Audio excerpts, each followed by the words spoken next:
नमस्कार शिक्षक मित्रांनो, शैक्षणिक माहिती मिळविण्यासाठी आपल्या प्रहार न्यूज या यूट्यूब चॅनलला लाईक आणि सबस्क्राईब करायला विसरू नका। लाईव्ह करत आहे, लाईव्ह चालू आहे।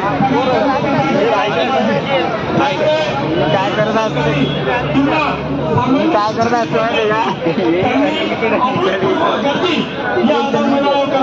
यानंतर तुमच्याकडे कोणी आंदोलन लावणार नाही, इथं कोणी बसणार नाही।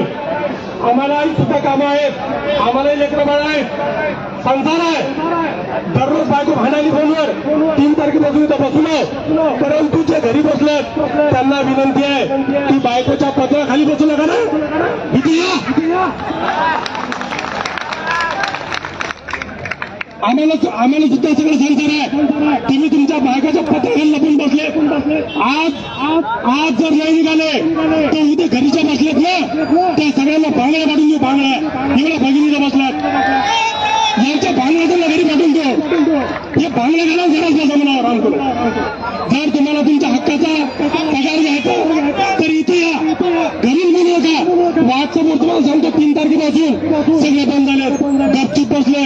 आतापर्यंत फोन लागले, त्यांना राज्यभरातून फोन जाऊ लागले की आम्हाला फोन यायले की समन्वय काय करायले, शिक्षक समन्वय संघाचे मुख्य समन्वय काय करायले, अंगण लावलं आम्ही लावलं या की आता तुम्हाला जसं तुम्हाला पगारची गरज आहे तशी आम्हाला पण गरज आहे। फक्त तुमच्या पगार शिवाजी जन्मावा चव्हाण सर रोटेड वर्किंग करायला नाही लागलं बरं का? चालू आहे ना,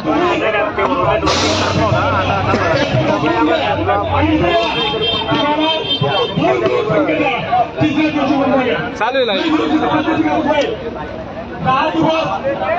10 दिवस शेत म्हणून बघण्यापेक्षा 1 दिवस वाढ म्हणून बघा, ठीक आहे। एकच दिवस आणि आपला न्याय म्हणून, परंतु आपल्याला न्याय पाहिजे असेल गरीबाच्या तुम्हाला न्याय भेटणार नाही। आपण सगळी चांगल्या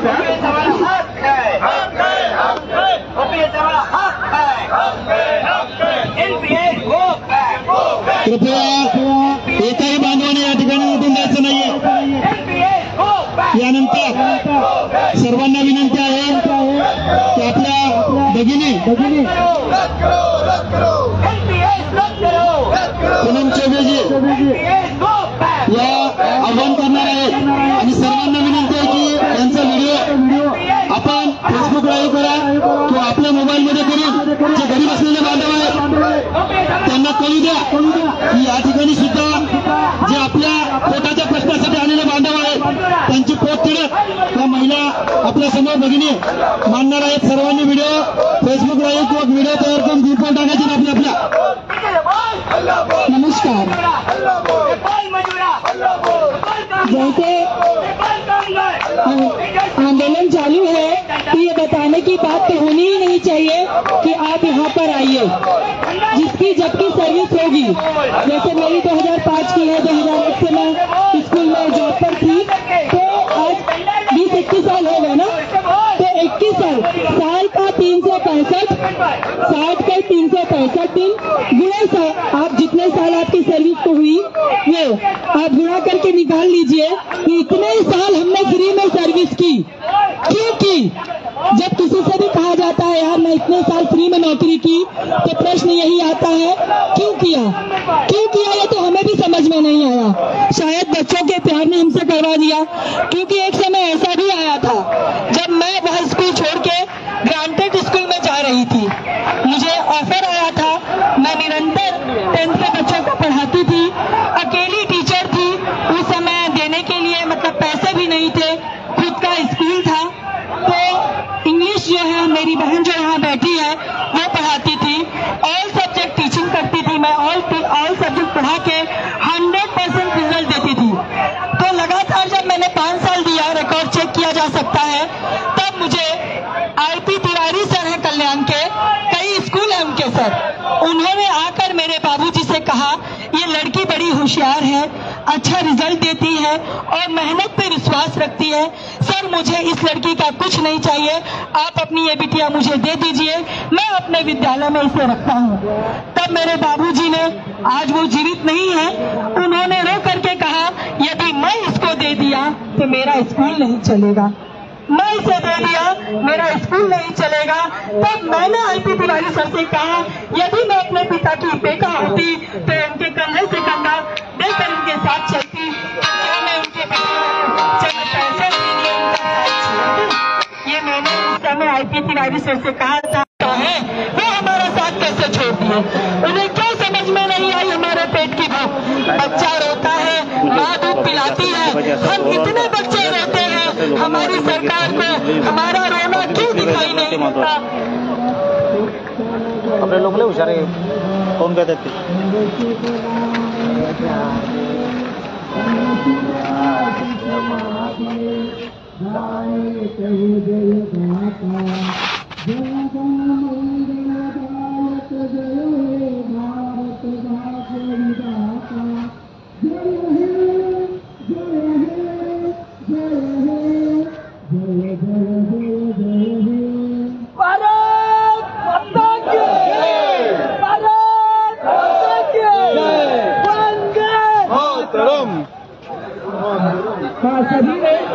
सभी महिलाओं से हाथ जोड़कर विनती है, बसा बसा बसा अपने हक की लड़ाई करो।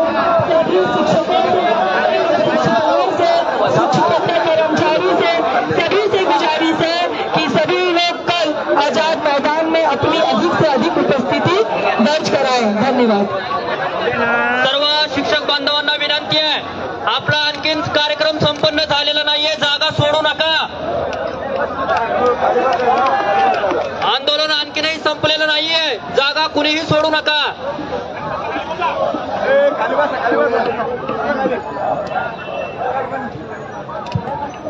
सर्व शिक्षक बंधूंना विनंती आहे, खाली बसून घ्या। आपली आणखी उद्याची रूपरेषा ठरवायची आहे, त्यामुळे सर्वांनी खाली बसा। पाठीमागचे बंधू खाली बसा सर्वांनी।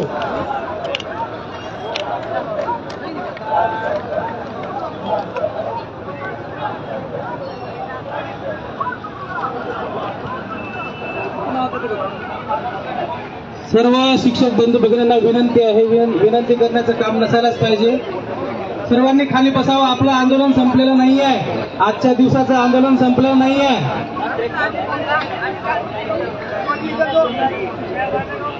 लड़ाई अभी भी बाकी है, ये तो अभी झांकी है, लक्षात घ्या। सर्वांनी खाली बसून घ्या, सर्वांना विनंती आहे बाबांनो खाली बसा, आंदोलन संपलेलं नाही आणखीन आपलं। आता शिक्त सुरुवात झाली आपल्या आंदोलनाची। उजव्या साईडला उभं राहिले खाली बसा, पाठीमागे उभे राहिले खाली बसा बाबांनो, खाली बसा, खाली बसा, घरी कोणीही जायचं नाही। इथे आमरण उपोषण चालू, आपलं आमरण उपोषण रात्री सुद्धा इथंच बसायचे आपल्याला, रात्री सुद्धा जायचं नाही, रात्री सुद्धा जायचं नाही, त्यामुळं कुणीही बाहेर जायचं नाही। आणि बाहेरचे जे कुणी आहेत त्यांना पण इथे बोलून घेतात का? खाली बसून काय करे, खाली बसा पाठीमागचे। आणि बाबांनो घसा बसला बाबा तुम्हाला ओढून खाली बसा इकडे खाली बसा। हॅलो, सर्व बांधवांना माझी हात जोडून विनंती आहे, सर्व आपले जे आयोजक आहे, समन्वयक आहे, बांधवांना इथे उभे असणारे सर्व समन्वयक तुमच्यामधलेच आहेत। माझी विनंती आहे ते समोर येऊन जर तुम्हाला काही आव्हान करत असेल तर आपण स्वयंप्रेरणेने सर्वांनी सहकार्य करावं, कारण आपण सर्वांनी आपल्यामध्ये स्वयंशिस्त लावली तरच आपण हे आंदोलन यशस्वी करणार आहोत। कारण उद्या अजून हजारोच्या संख्येने आपले शिक्षक बांधव येणार आहेत, या सर्वांना सांभाळणं ही आपल्या सर्वांची जबाबदारी आहे। त्यामुळे कुठलेही स्वयंसेवक जर आपल्याला सांगत असेल तर आपण सर्वांनी शांतता बाळगा। हे आपले 5-6 बांधव, 4 शिक्षक समन्वयक आणि 2 आपल्या महिला भगिनी आज सकाळपासून अन्नत्याग करतायत, अन्नाचा एकही कण त्यांच्या पोटामध्ये गेला नाही। तुम्हाला सर्वांना कल्पना असेल सकाळपासून जर अन्नाचा एकही कण आपण घेतला नाही तर काय त्या ठिकाणी ती परिस्थिती उद्भवते हे खरं तर ज्याचं त्यालाच कळतंय। आज हे सगळे बांधव उपोषण करत आहेत, या उपोषणकर्त्यांच्या पाठीशी उभे राहणं तुमच्या सर्वांचं खरं कर्तव्य आहे। मी या ठिकाणी फारसं बोलणार नाही, परंतु आंदोलनाची रूपरेषा सांगणं खूप गरजेचे आहे. म्हणून या ठिकाणी तुम्हाला उद्याचं नियोजन आपल्याला काय करायचंय, काय घडामोडी आपल्याला त्या ठिकाणी करावं लागणार आहेत. कारण आपल्या हातात दिवस फार कमी आहे आणि या कमी दिवसामध्ये आपल्याला यश मिळवायचं आहे. कमी दिवसामध्ये आपल्याला आपल्या हक्काचा वेतनाचा टप्पा घेऊन परतीचा मार्ग स्वीकारायचा आहे. मग यासाठी आपण सर्वांनी आज या ठिकाणाहून घरी गेल्यानंतर म्हणजे ज्या ठिकाणी तुमची राहायची व्यवस्था तुम्ही केली आहे त्या ठिकाणी जोपर्यंत जेवण वगैरे झाल्यानंतर सर्वांनी एक जबाबदारी आपल्या खांद्यावर घ्या. आपले जे घरी बांधव असतील, कारण आपण फक्त या ठिकाणी मुठभर आलो आहोत. आपल्या समूहाचा आकडा हा 50,000चा आहे बांधवांनो, फार मोठा आकडा आहे. त्यापैकी त्या 50,000तले 5,000ही आपण जमलो नाही. तुमच्या माहितीच तो सांगतोय 8,822 एकूण पात्र टप्पा शाळेवर ज्या शाळा आहेत त्यापैकी त्या सर्व शाळा टप्प्यावर आलेल्या आहेत. हा सरकारचा आकडा आहे जो सभागृहाच्या पटलावर ठेवला होता. 8,821 शाळा जर या ठिकाणी टप्पा अनुदान घेत असेल, 8,821 शाळामधील प्रत्येकी एक शिक्षक जर या ठिकाणी आला तर या मैदानावर जागा राहणार नाही. आपल्याला 8,801 शिक्षक जर या ठिकाणी मैदानावर उतरला तर हे पूर्ण मैदान भरू शकतं आणि एकाच दिवसात निर्णय होऊ शकतो. परंतु तसं होत नाहीये. प्रत्येकाला ऐकतं हवं आहे, प्रत्येकाला वाटतं तुम्ही लढावं आणि आम्हाला ऐकतं तो पगार आमच्या हक्कामध्ये आमच्या घरापर्यंत आला पाहिजे. असे अनेक उदाहरणं आहेत. म्हणून त्या झोपलेल्या त्या घरी बसलेल्या त्या बांधवांना आता आपल्याला हात जोडून नम्र विनंती करायची आहे. कुठल्या खालच्या भाषेत आपण त्यांना बोलणार नाही, कारण ते आपलेच बांधव आहे. पण त्यांना याची जाणीव करून द्यायची आहे. बांधवांनो, तुम्ही जर मैदानात आला तर इथं जे जास्त दिवस बसायची गरज किंवा वेळ आपल्यावर पडती, 42 दिवस 52 दिवस बसण्याचा या शिक्षक समन्वय संघाचा इतिहास आहे. परंतु एवढे दिवस आपल्या हातात नाहीये. आपल्या हातात फार तर फार 8 ते 10 दिवस आहे. या 8 ते 10 दिवसामध्ये आपल्याला आपला यशस्वी रथ या ठिकाणी घेऊन जायचा आहे, हक्काचा टप्पा घेऊन जायचा आहे. काल एक कोकणामध्ये एक अधिवेशन होतं. त्या अधिवेशनातला एक संदर्भ तुम्हाला नक्कीच सांगेल. हे तुम्हाला यासाठी सांगतो बांधवांनो की तुमची डोकी वाढली, तुमची ताकद वाढली, तुम्ही वातावरण तयार केलं म्हणून सन्माननीय शिक्षण मंत्र्याचे पुन्हा शब्द बदलले. त्या ते जे स्टेटमेंट आहे आजच्या पेपरला स्टेटमेंट आहे त्यांचं, त्या अधिवेशनामध्ये त्यांनी जाहीर सांगितलंय की येत्या काळामध्ये म्हणजे येत्या 2-4 दिवसामध्ये अर्थमंत्री यांच्याशी चर्चा करून टप्पा अनुदानबाबतचा निर्णय मी लवकरच घेणार आहे. हे आपल्यासाठी खूप पॉझिटिव्ह आहे, आपल्यासाठी सकारात्मक आहे. पण एवढ्यावर आपल्याला थांबायचं नाही बांधवांनो. मला एवढंच सांगायचंय, हे निर्णय का बदलतात, हा विचार का बदलतो, तर ती तुमच्या डोक्याची संख्या ते निर्णय बदलण्यास भाग पाडते. तुमची ही सर्वांची ताकद आहे. समन्वय संघ आम्ही 4-5 लोक इथं आलो म्हणून तो निर्णय बदलत नाही, तर तुम्ही हजारोच्या संख्येने इथं येत आहेत. हे फोटो ज्या वेळेला सोशल मीडियावर व्हायरल होतात याची कुठंतरी सत्य ती त्यांच्यापर्यंत पोहोचतात, सरकारपर्यंत जातं. म्हणून कालच्या लाईव्ह अधिवेशनामधील कालचं सन्माननीय शिक्षण मंत्री महोदयाचं स्टेटमेंट आहे बांधवांनो की येत्या 2-3 दिवसात सन्माननीय अर्थमंत्री यांच्यासोबत चर्चा करून वाढीव टप्पा देण्याबाबतचा जो काय निर्णय आहे तो आम्ही लवकरच त्या ठिकाणी घेणार आहोत. याचा अर्थ सरकार विचार करतंय, आपला सरकार विचार करतोय. फक्त गरज आहे यशाचा शेवटचा हातोडा आपल्याला मारायचा आहे. त्या शेवटच्या हातोड्यासाठी आपल्याला या ठिकाणी तळ धरून बसायचं आहे. तुम्हाला असं वाटत असेल काल आलो परवा आलो आता निघून गेलं तरी हरकत नाही. आता जनशताब्दी एक्सप्रेसने बहुतांश बांधव आपले आले, काही मैदानावर आले, काही रूमवर गेले असतील. या सर्व बांधवांना माझं आता आव्हान आहे, उद्या सकाळी सर्वांनी 10 वाजता इथं हजर व्हायचं. आपण काय करतो माहिती का, 12, 1, 2 वाजतात म्हणजे एक टप्प्याटप्प्याने येतं तुम्ही आणि 2 वाजेपर्यंत इथं सहभागी होतात. असं करू नका बांधवांनो. सकाळी 10 वाजता जिथून रिपोर्टिंग जाते आणि ज्या वेळेस 10ची रिपोर्टिंग जाते फक्त 10 लोक इथं असते. खरं जर तुम्ही हजारोच्या संख्येने आपण इथं आलो आहोत, पण सकाळची जी आपली मंत्रालयामध्ये रिपोर्टिंग होती ही फक्त 10 लोकांची जाते. मग आपण 10च लोक इथं आलो का? तुम्ही ज्या संघर्ष करत इथं आलात, ज्या वेदना घेऊन तुम्ही इथं आलात, जे कष्ट घेऊन तुम्ही इथं आलात, तुम्हाला काहीला तिकीट रिझर्वेशन नसेल, जिथं जागा मिळेल तिथं बसून तुम्ही इथं आलात, रात्र जागून तुम्ही इथं आलात. हे कशासाठी आलात, तर तुमची डोक्याची गणना झाली पाहिजे, तुमची ताकद सरकारपर्यंत पोहोचली पाहिजे. मग तुम्ही जर 10 वाजेला या ठिकाणी ज्या कार्यासाठी ज्या कामासाठी तुम्ही आलात त्यासाठी सकाळी लवकर आवरून जर 10 वाजता तिथं आझाद मैदान जर गाठलंय तर निश्चित बांधवांनो त्या 10च्या रिपोर्टिंग मध्ये आपला त्या ठिकाणी सरकारपर्यंत आपली रिपोर्टिंग जाईल. एक खूप मोठी संख्या, खूप मोठे डोके या शिक्षक समन्वय संघाच्या व्यासपीठाखाली झाले आहेत. त्यामुळे यांचा निर्णय तात्काळ कसा घेता येईल हा एक दबाव सरकारवर आपला असणार आहे. आणि त्या अनुषंगाने आमच्या स्तरावर आम्ही जी काय लॉबिंग लावायची, जे काय प्रयत्न करायचे ते चालू आहे. सगळ्याच गोष्टी मी इथं जाहीर सांगणार नाही, परंतु निश्चित एवढे सांगतो, आपल्याला यश घेऊन जायचंय बांधवांनो. आपण यशाच्या खूप जवळ आलो आहोत, आपण खूप जवळ आहोत. निराश होऊ नका. फक्त घरी बसणाऱ्या बांधवांना अजून कसं ताकदीने इथं बोलवता येईल, अजून कसं ताकदीनं त्यांना तिथून घरून काढता येईल, यासाठी प्रयत्न करा. तुम्ही प्रत्येकाच्या शाळेतले दोघं जण आले असतील तर शेजारच्या शाळेतले कोणी आले नसतं तर त्याला फोन करा, अरे बाबा आम्ही दोघं आलो, तू एकला तरी आहे.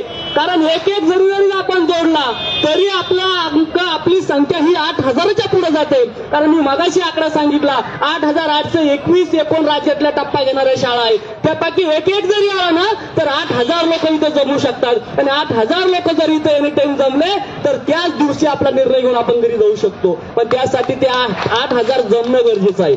मग आता ही ताकद आम्ही दोघं लावू शकत नाही किंवा इथं बसलेले आपले सगळे समन्वयक लावू शकत नाही. कर्णे सरांनी अतिशय पोटतिडकीने सांगितलं, खूप आव्हान केलं, एक वास्तव चित्र आपलं सगळं याच्या समोर ठेवलंय. महाराष्ट्र फेसबुक लाईव्हच्या माध्यमातून संबंध महाराष्ट्राने खरं जर ते बघितलं असेल, अतिशय खरंच आपलं असं विधानक असं चित्र आहे. ही वस्तुस्थिती आहे. शिक्षक म्हणून आपण त्या ठिकाणी नोकरीला लागलो, पण अजून सुद्धा आपण आपल्या घरावरचे बदलले नाही बांधवांनो. हे वास्तव स्थिती आहे, ही विधानक स्थिती या सरकारला आपली दिसली पाहिजे. आणि हे सगळं जर आपल्याला घडवायचं असेल तर आपलं संघटन वाढवा, आपल्यातले मतभेद विभोग काय जे असेल ते सगळ्यांना आव्हान करा की बाबांनो जे घरात खुटीला टांगा, पण 60,000 शिक्षक बांधवांचा विचार करा आणि त्या न्यायाच्या हक्काच्या वेतनासाठी आता मैदानाला चला. कारण शेवटचे 8 दिवस आपल्या हातात आहे. यानंतर कधी आचारसंहिता लागेल सांगणार नाही. मी पहिल्या दिवसापासून सांगतोय, फेब्रुवारी महिन्यामध्ये आचारसंहिता लागणार आहे आणि हे वर्ष निवडणुकीचं आहे. हे संबंध वर्ष निवडणुकीचं आहे. आपल्याला नंतर पुढे केव्हाही आंदोलनाला चान्स भेटणार नाही. आपल्या मागण्या अशाच खितपत पडत राहणार आहे त्या लाल फितीमध्ये. सरकारच्या या लाल फितीतून आपली मागणी बाजूला काढून जर ती आपल्या हक्काच्या पदरात पाडायची असेल तर आपल्याला लढावं लागेल. आपण खूप यशाच्या जवळ आलेलो आहे बांधवांना. 9 नोव्हेंबरला आपला निर्णय झालेला आहे, लेखी पत्र भेटलेलं आहे. त्या पत्रात फक्त शासन आदेशाच्या रूपामध्ये आपल्याला तारीख टाकून घ्यायची आहे. 1 जानेवारी 2024 पासून या सर्व पात्र शाळांना पुढचा टप्पा देय करा आणि तिथून पुढे प्रत्येक जानेवारीला पुढचा टप्पा देय राहील. अशा पद्धतीचा शासन आदेश जर तुमच्या पदरात पडला तर पुन्हा या आझाद मैदानाची माती तुमच्या कपाळाला लावण्याची गरज पडणार नाही. हा कायमचा कलंक तुमचा सर्वांचा आमचा मिटून जाणार आहे. यासाठी फक्त आझाद मैदान गाठण्याची गरज आहे. त्या झोपलेल्या माझ्या बांधवांना हात जोडून विनंती आहे. माझ्या सर्व महिला भगिनी या ठिकाणी आल्यात. खट्टे मॅडम, आपण आपल्या सगळ्या सोलापूरच्या सगळे बांधव, कारण तुमचं जे तुम्ही रणरागिणी आहात, तुमचा जो बुलंद आवाज आहे तो सुद्धा तुम्ही मेसेजच्या माध्यमातून, व्हिडिओच्या माध्यमातून सोलापूर विभागात, पश्चिम महाराष्ट्रात तुमचा एक चांगला दबाव आहे. त्या सर्व बांधवांपर्यंत, आपल्या महिला भगिनीपर्यंत जाऊ द्या. कारण हीच वेळ आहे, हीच संधी आहे. या संधीचं आपल्याला सोनं करायचंय बांधवांनो. आपल्या हातात दिवस खूप कमी आहे आणि वेळही कमी आहे. म्हणून या कमी वेळात, कमी दिवसात आपल्याला विजय साजरा करून हे मैदान सोडायचं आहे. त्यामुळे आपण सर्वांना एक हात जोडून विनंती करतो की आपण जिथे इतके ज्या समूहाने इथं आलात, एवढे जरी उद्या वाढले तर खूप मोठी ताकद वाढणार आहे. त्यासाठी आपण सर्वांनी घरच्यांना सगळ्यांना फोन करा. आपल्या महिला भगिनींना जास्तीत जास्त फोन करा. आपल्या रायगडच्या आत्ता काही भगिनी होत्या, कारण जे प्रॉपर ठाणे, मुंबई किंवा रायगड, पनवेल हा जो परिसर आहे तिथं प्रॉपरचे खूप बहुतांश शाळा आहे. शेळके सर, आपणही संध्याकाळी जास्तीत जास्त आपल्या प्रॉपरच्या लोकांना सांगा की हे 2-3 दिवस तुम्ही आता आम्हाला साथ द्या. फार चंद्रपूरवरून आमच्या भगिनी आल्यात, त्यामुळे तुम्ही विशेषतः शेळके सर आवाहन करा, जास्तीत जास्त आवाहन करा. प्रॉपरचे लोक इथं फारसं दिसत नाही. मुंबई ठाणे किती लोक आलेले, मुंबई ठाणे प्रॉपरचे बघा, अगदी कांड्यावर योजने इतके बांधव आलेले आणि भरपूर शाळा आहे. शासन आदेश जर आपण उघडले ना तर सर्वात जास्त या ठाणे विभाग असेल, मुंबई विभाग असेल, याच्या कोकण विभाग असेल, याच्यामध्ये भरपूर शाळा, भरपूर प्रमाणात शिक्षक आहेत. कारण यांना येण्या जाण्याला खूप जवळ आहे. नाशिक विभाग असेल, नाशिक विभागातून किती लोक आले, फक्त बोटावर मोजणे इतके लोक आहे नाशिक विभागातून सुद्धा. संभाजीनगर विभाग जास्त आहे, बऱ्यापैकी. नागपूर अमरावती विभाग, नागपूर अमरावती म्हणजे विदर्भातून बऱ्यापैकी, मराठवाड्यातून बऱ्यापैकी आहे. नाशिक विभाग आणि प्रॉपर मुंबई विभाग या 2 विभागातून आपल्याला खूप कमी सहकार्य भेटते. पुणे विभागातून किती लोक आहेत, पुणे विभाग, कोल्हापूर विभाग, कमीच आहे, हे वाढवायचं आहे, हे चित्र बदलायचं आहे बांधवांनो. आपल्याला हे चित्र बदललं पाहिजे. तुम्ही सर्वांनी जबाबदारी आपल्या खांद्यावर घ्या आणि हे सर्वांनी जर नियोजन केलं तर हे चित्र बदलल्याशिवाय राहणार नाही. हे पुन्हा हे 4-5 लोक करतायत म्हणून यांच्या भरोशावर टाकू नका. मी सकाळी सांगितलं, तुम्ही स्वतः स्वयंसेवक व्हा, ही जबाबदारी स्वतःच्या अंगावर घ्या. कारण इथं हे आंदोलन आमचं नाहीये तर आपलं आहे. आमचं आणि आपलं याच्यातलं अंतर तुम्ही लक्षात घ्या बांधवांनो. हे आंदोलन आपलं आहे. या आंदोलनाची तुम्ही सर्व समन्वयक आहात, ही तुमची सर्वांची जबाबदारी आहे. आणि जबाबदारी म्हणून आपण सगळ्यांनी आता या आंदोलनाची धग वाढवायची आहे. निर्णय आपल्या हातात आहे. आपल्याला फक्त जर आपला निर्णय झाला, ते पुढचं सांगतो तुम्हाला, जर या 2, 4, 8 दिवसात जर तुमचा शासन आदेश निघाला तर फेब्रुवारीमध्ये फक्त 4 दिवसाचा अर्थसंकल्प अधिवेशन सादर होणार आहे. त्या 4 दिवसात पहिल्याच दिवशी पुरवणी ज्यावेळेस सादर होईल त्या पहिल्याच पुरवणीमध्ये आपल्याला बजेट मिळून जाईल या शासन आदेशाला. आणि 31 मार्च पर्यंत पुन्हा वाढीव टप्प्याचा पगार तुमच्या सर्वांच्या खात्यात पडेल. बांधवांनो, जर 3 महिन्यात तुम्हाला पुन्हा तुमचा हक्काचा वाढीव टप्पा जर तुमच्या खात्यात द्यायचा असेल तर आता ताकद लावा. एक तर वर्षभर फक्त पश्चातापाशिवाय तुमच्या हातात काहीच नाही. आम्ही प्रयत्न करतोय, पोटतिडकीने करतोय, जेवढं काय ताकद आहे अंगातली ती ताकद लावून करतोय बांधवांनो. पण ती ताकद आमची अपुरी पडते. आता आम्हाला तुमची साथ हवी आहे. तुम्ही सगळ्यांनी जर साथ दिली, आपल्या सगळ्याचे प्रयत्न जर एकत्र त्या ठिकाणी चुकले तर निश्चित आपल्याला न्याय मिळेल. आणि ते न्याय घेऊनच आता आपल्याला जायचं आहे. कोणीही विचार करू नका उद्या परवा आता मी 2 दिवस थांबतो घरी जातो. माझी हात जोडून विनंती आहे, जोपर्यंत निर्णय झाला नाही, होत नाही, तोपर्यंत मैदान सोडायचं नाही. मग 2 दिवसात हो की अजून 4 दिवस लागो, पण आता मैदान सोडायचं नाही. तुम्ही जरी 2 दिवसाच्या विचाराने आले असतील तर तरी आपल्याला अजून 4 ते 5 दिवस जरी थांबायची गरज पडली तरी आपण थांबू. पण आता निर्णय झाल्याशिवाय जायचं नाही. कारण ही संधी, ही वेळ पुन्हा होणार नाही, येणार नाही. याची आपण सर्वांनी याची दखल घ्यावी. आणि हा जो विनंती आहे की उद्या सकाळी सर्वांनी 10 वाजायला इथं या. किती वाजता याचाल? 10 वाजता इथं सर्वच्या सर्व हजर राहा. कारण बहुतांश बांधव या ठिकाणी येण्यास उशीर करता. बाहेरच बराच वेळ तुम्ही त्या ठिकाणी फिरायला जात असेल किंवा काय करत असेल मला माहित नाही. परंतु ज्या कार्यासाठी आपण आलो ते कार्य करण्यासाठी 10 वाजता आपण आझाद मैदानला हजेरी लावली पाहिजे अशी मी आपल्या सर्वांना विनंती करतो. आणि या ठिकाणी थांबतोय. आजचं शेळके सर बोलू. हॅलो. खरं तर ज्ञानेशभाईंनी सगळंच सगळं व्यवस्थित सांगितलेलं आहे आणि मी त्याच्यापेक्षा काही वेगळं सांगणं ही गोष्ट चुकीची आहे. कारण एक समन्वयक बोलल्यानंतर दुसऱ्यांनी काहीतरी वेगळं सांगणं ती चुकीची बाब आहे. परंतु यामध्ये जास्तीत जास्त लोक पुण्यातली, नाशिकमधली आणि ठाण्यामधली, त्यामध्ये ठाण्यामध्ये कोकण विभागामध्ये खरं तर ठाणे आलं, रायगड आलं, पालघर आलं, रत्नागिरी आलं आणि सिंधुदुर्ग या 4-5 जिल्ह्यांमधली लोक जास्तीत जास्त येणं गरजेचं आहे. मला वाटतं रायगडची लोक भरपूर आज आली, ठाण्यातली काही मोजकी लोक आली. ठाण्यातल्या बऱ्याचशा लोकांना मी काल दिवसभर फोन केले तर पाहिजे तेवढी लोक आली नाही. आज मी पुन्हा फोन करतो, आज मी पुन्हा आवाहन करतो तर ती लोक उद्या जास्तीत जास्त येतील. परंतु नाशिक विभागातली आणि पुणे विभागातली लोक आली नाहीत. कारण जी जवळची लोक आहेत जी सकाळी येऊन संध्याकाळी जाऊ शकतात. तर जे काही पुण्यातली लोक आलेली आहेत त्यांनी अतिशय चांगल्या ताकदीने भरपूर लोकांना फोन करा.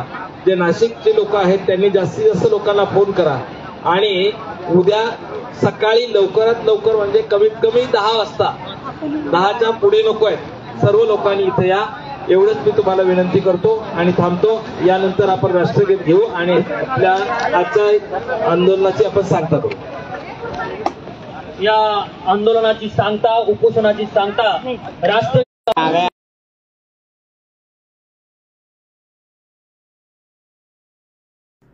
नमस्कार शिक्षक मित्रांनो, शैक्षणिक माहिती मिळविण्यासाठी आपल्या प्रहार न्यूज या यूट्यूब चॅनलला लाईक आणि सबस्क्राईब करायला विसरू नका.